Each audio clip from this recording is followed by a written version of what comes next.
Hello, brothers and sisters, and friends and family, and anyone who is watching this video. This is Frank B. Holmes again, and I want to share with you another chapter in my life as a young individual, from age 1 to 18. And the title of this is called Duke of Cabbage Town. And just to refresh your memory, I'm share with you that I grew up in a place called Cabbage Town, which was a city within a city of Atlanta. Places like Buckhead and Bankhead and Pryor Village and Techwood Homes and different places of that nature was like a city within a city. And I grew up in that place called Cabbage Town. Cabbage Town was established as a mill town where they had shotgun houses in it. And most of the people that lived there at one time or another worked for the Fulton cotton mill, or Fulton bag cotton mill, which was on the corner of Boulevard there at not far from Memorial Drive. And a lot of people worked there.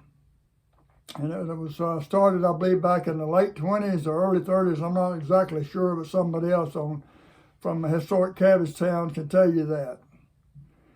But I want to leave where I left off and share with you where I've been and things I had done. Last time we talked, we were in Grapevine, Texas. Remember, we had moved out there because my father was running from the police, and we stayed there for about a year.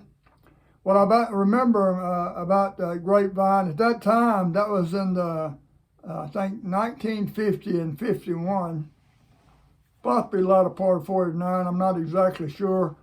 I do know I was 6 and 7 years old, and I do remember the town still having hitching posts and had wooden sidewalks, at least one side of the street, I believe it was, if I remember correctly, and it was still an old western town at that time, the main thoroughfare through there. People were still riding horses in 1950, 51. I remember riding a bus down a long dirt road, and walking down a long dirt road, me and my older brother, I don't think Woody was in school at the time, and me and my older brother Doodlebug, we'd walk down that big long dirt road to the bus stop, and they'd pick us up there and take us to school. Growing up, us three boys never had what you call babysitters, except for my grandmother or my aunt and uncles, and we were pretty much left alone to take care of ourselves during the day. We got into all kind of stuff. But I do remember Grapevine being very kind of hilly and flat in some areas. And as far as I could see, it's just nothing but pasture land and cattle and horses everywhere. Where we lived, we had a cattle barn on the left-hand side, and then the right-hand side in the back of the house was a milk barn. That's where they milk cows. The fellow that owned that place was a man named Mr. Carl, and he took us back there and said, "Let's go milk cows." And he'd always take us back there, and of course I learned how to milk a cow. The first time I ever learned how to milk a cow was from Mr. Carl. And then he'd put those automatic milkers on there, the big old long tube type thing, stick them up on there, and they suck on there, and then they just milk them automatically. If you've never had fresh, cold, raw milk, you're missing a blessing. It ain't nothing like the stuff you drink in the store. It's a little bit thick. It has a sweet, sweet taste to it. But I remember that. But then I remember my grandmother and both my grandmothers, my Emmer Patterson was one of my grandmother's names. That's on my Patterson side, and that was my mother's side. And Old L. Holmes was the other one on my father's side. That was my father's mother. And they came out, and I'll never forget, didn't get into the whole conversation, but I do remember them trying to talk my daddy into coming back home and giving himself up.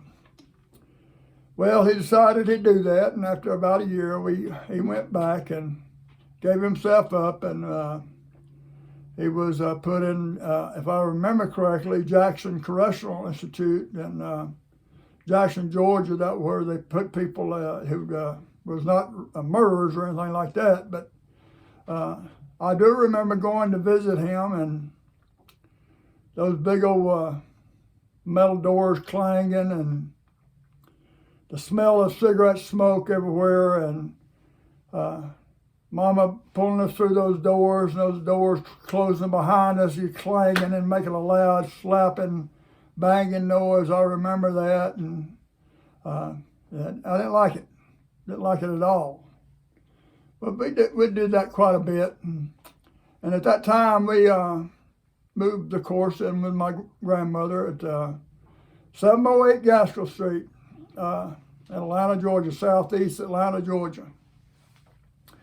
And that little 3-room shotgun house, and I'll never forget my sleeping arrangements, because as we grew and as me and my brothers grew, I was the middle one, and my two brothers were, my younger brother was the little one, and then my older brother was the older one. But what happened is I started outgrowing both of them, and I ended up shooting above them. I ended up being 6'1", and both of them are 5'6". So that might explain why Daddy thought maybe I was a bastard child or something, but I wasn't. And he finally realized that, and my mother assured him of that and assured me of that. And of course, you look at me now, and I look like my daddy a lot more than I ever did. So that settled that. But I take after my great grandfather, which is was 6'4", so that's where I get the height from. But anyway, we ended up living in my grandmother's little shotgun house, and I slept in 2 chairs that were called easy chairs. Remember the easy chairs back in those days? They were just a big chair that you sit in, and my grandmother had 2 of them in the living room, and they shoved those 2 easy chairs together, and I'd sleep in those easy chairs, and that'd be my bed. And we'd take turns off and on sleeping in one of the beds in the middle room. They had 2 beds in the middle room. I'll never forget that. And she had 2 shift robes. Back in those days, they had shift robes. They didn't have clothes closet back in those days. They had shift robes, if y'all remember correctly. And all we had was a fireplace in the middle of the thing. And when we first started living there off and on with my grandmother, and then later on they became space heaters for that. And when I first remember about 708 Gaskell Street, we had an outhouse in the back. And then Mom, Lee, and them progressed to that, to putting a bathroom on the back porch. A man who owned those old mill houses was a man named Mr. Blandingberg. I don't know if you remember him, some of you people, some of you might, but he was the rental guy, and he owned all those, and he'd come up on a bicycle with his, I'll never forget, as long as I live, and have his britcher legs tied up so that his pants wouldn't get caught in the spokes, and he always had a tie on his shirt. Usually a bow tie, I think, or maybe, but I do remember him wearing a tie all the time, and wearing dress pants, and I think he wore suspenders, if I remember correctly. But my grandmother rented from that man for 67 years. 67 years. That's a long time. But anyway, during the 6 months that my daddy was incarcerated, we lived with my grandmother. And so when my daddy finally got out of jail, we ended up moving to, let's see if I can remember correctly where we were. And we've moved so many times in my lifetime, it's hard for me to remember where all we lived. But during that period of time, we moved from, after Daddy got out of jail, we moved to a place called Bryant Street, which is on the other side of Memorial Drive, which is in the Grant Park section. But it was so close to Cabbagetown, we kind of considered it, well, it wasn't Cabbagetown, but it was close. But it was a Bryant, and it was on the same street, I believe, that the school, old Grant Park Grammar School was on, except it was on the west end side of that, west end side of Boulevard. And we lived there for a little while, and we lived on Confederate Avenue over in that area for a little while during 1952, and was during that time and 1953. And that's the time when my brother was playing with a guy down the street, and they ended up locking him in. I think Woody told me that I couldn't remember this, but they locked him up in a chicken pen and left him in there for an hour on a hot summer day, and let him out. And I found out about it, and I caught him one day. Well, everybody was looking for Woody, and they finally found him. But my daddy informed me that that was my brother, and I need to take up for my brother, and so I did. And it was always like that with me and my two brothers. And that fellow was coming down the side of the sidewalk next to the wall in our backyard there on Bryant Street, and I just began to wail on him and just wear him out. Let him know that you don't mess with my brother like that. You don't harm my brother. And that's when it all became aware that us homeboys stuck together. You mess with one, you mess with us all. And it kind of had to be that way living in a place called Cabbagetown. Cabbagetown has some rough areas and has some good areas, but boy, there's a lot of rough areas too. A lot of bad things happen in Cabbagetown. A lot of stabbings, a lot of shootings, a lot of drinking and sexual immorality. They had a brothel in the middle of Cabbagetown. They had bootleggers all over Savannah Street and Pickett's Alley. If you lived there, you remember that back in those days, back in the 50s. A lot of that was going on. One of my favorite places to go was the boys club down there, though, and down at go to Leon's and the Little's little grocery store and get a hamburger. That was a great hamburger. I think they still sell them. I don't know if Leon's still there or not, but Leon and Doodlebug grew up together, and they ran around together. And he ended up marrying a girl that I went to high school with named Mary Winkler. So Leon, we know each other real well, and it's a lot of good times on those streets. That was on Carroll Street where the little grocery store was.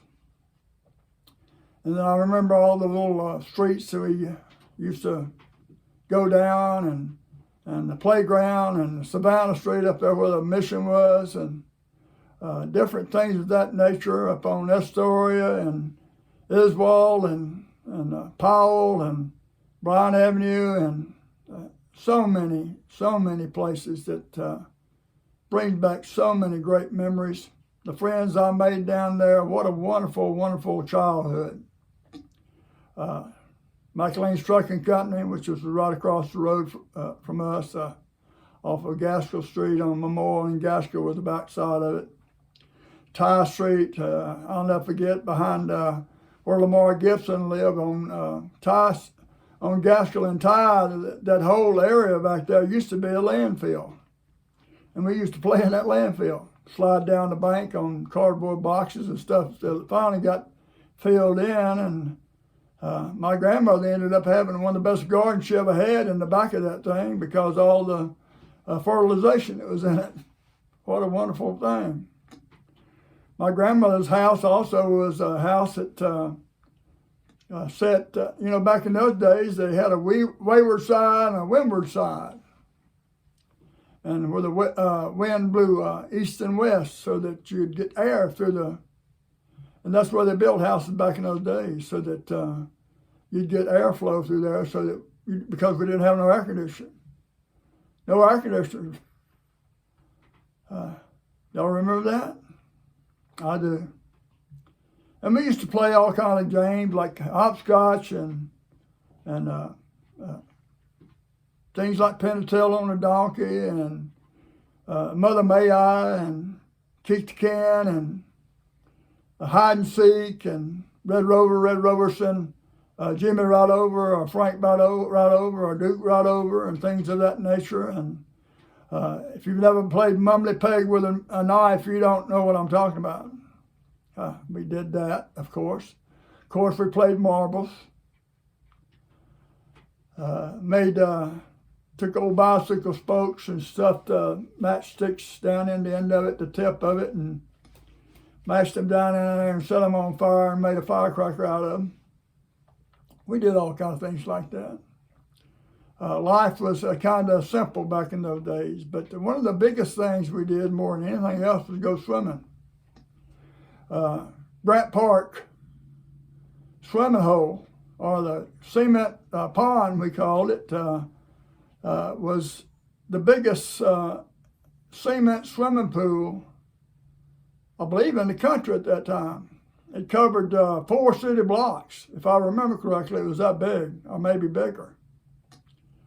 And had one section that was for people who couldn't swim, and it was 4 feet and under, and then they had another section 4 feet up to, I think it was like the deepest part was like 12 feet to 13 feet.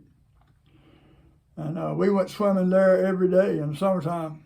Every day we could, nearly every day we could. We went swimming at the park, the swimming pool at Grant Park. Eventually, what happened, they ended up turning that into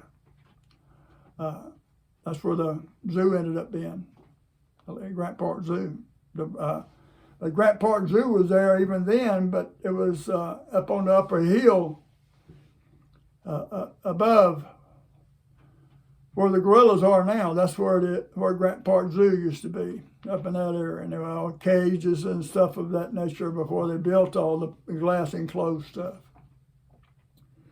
So living in Cabbage Town was a wonderful thing. Hated to move around all the time, but when we moved on Bryan, I'll tell you one last story that happened. We had bicycles, and I got a bicycle for Christmas that year, and I was riding down the hill, and both my feet slid off the pedals, and of course, going down the hill, I couldn't get up off the crossbar of the seat, and my feet just drug and tore off all of my toenails. And I had to heal from that for quite a long time. And then we, one time, the same hill we had, it was a big hill we lived at the bottom of. We'd ride down that hill on a flexi flower. I don't know if you know what that is. It's, I've got one out in the garage that you put brakes on it, and it rolls on wheels, and that's how you brake your lay on it. Well, I was doing that one day, and I slid off of it and hit the sidewalk. Back then, they had cobblestone stones around the side of the sidewalks, and hit my chin on it, and you can see the scar, and cut it wide open. And my daddy came home, of course, didn't. I was constantly going to the hospital for something. I told you I had my head sewed up so many times. And so he just breaks out the white and needle and thread and begins to sew me up, put alcohol on it, or witch hazel, or the Curachrome, which was one of the strongest antiseptics you could use back in those days. Boy, that stuff would set you on fire. And he would stitched it up, and that was cool, and that was okay. And so we lived there a little while, and then the next thing we know, Daddy was in trouble again, back to drinking. I have to understand, my daddy was in the Navy, and he lost his ship. His ship was sunk during the time of Pearl Harbor in the Pacific, and he ended up stranded. Him and 200 people were stranded on a desert island for 2 weeks, and he saved a bunch of folks, and he got a citation, but he had some horrible memories, and caused him to drink. And when he came out of the Navy, he ended up in the fighting circuit and boxing, and down at Sports Arena off of Memorial Drive. Most of you know where that was. And he'd box there, and he'd win, and then he'd go drinking and spend money and different things of that nature. And and constantly getting in trouble because of his drinking. And so we moved around a lot. I think we lived in, let's see, a total of, I tried to count them up the other day, but man, Woody was talking about it. There's 1, 2, 3, 4, 20 different times between 1943 to 1962. At least 20, maybe more. Some of them I can't recall because I think I blocked some of it out. But I do remember living on Bryant Street for a while. That's where I met one of my childhood friends that I grew up with, a lady named Betty Reeves Allen, which Betty Reeves was her name then, and she went to Grant Park with me, and she went to Roosevelt. We've been childhood friends all our life. And I remember her, of all the childhood friends that I had growing up. And her father was a policeman, so he knew about my dad. But we had some great times. They were bad times, but yet they were innocent and good times. We had simple things to eat because we couldn't afford much of anything else. If you've never had a mayonnaise, just a mayonnaise sandwich, you haven't had a sandwich. If you never had a bread sandwich, and you don't know what a bread sandwich is until you tried it. It's where you take sugar and just sprinkle it on the bread and give it time to start melting a little bit, and then you eat it. That's a sandwich. Mayonnaise and pineapple sandwiches. We ate those a lot. Peanut butter and jelly sandwiches. Peanut butter and banana sandwiches. Ketchup sandwiches. We made sandwiches out of nearly everything you could think of. Kool-Aid. We drank Kool-Aid by the gallon. 3 boys, you can imagine. We had to have something to drink because we thirst all the time. And back in those days, all you had was this old city faucet water. And of course, we drank out of a lot of hoses along the streets and walkways and sidewalks of Atlanta, Georgia. Another thing was a way of transportation back in those days. Everybody walked. Nobody hardly owned a car, and the ones who did, they had one. Nobody had 2 cars, and everybody else either walked or they caught the trolley or the streetcar or they hitchhiked. Did a lot of hitchhiking. And it's amazing how we were able to do things back in those days because people weren't just as mean as they are now. Maybe we're just as mean, there just wasn't as many of them. Let's put it that way. I hope you enjoyed this, and I'll try to catch up where I left off in 1952 in Cabbage Town in Atlanta, Georgia, and share some more of my days and life as Duke of Cabbage Town. God bless you, and I hope you have a good day. See you again next time. Bye.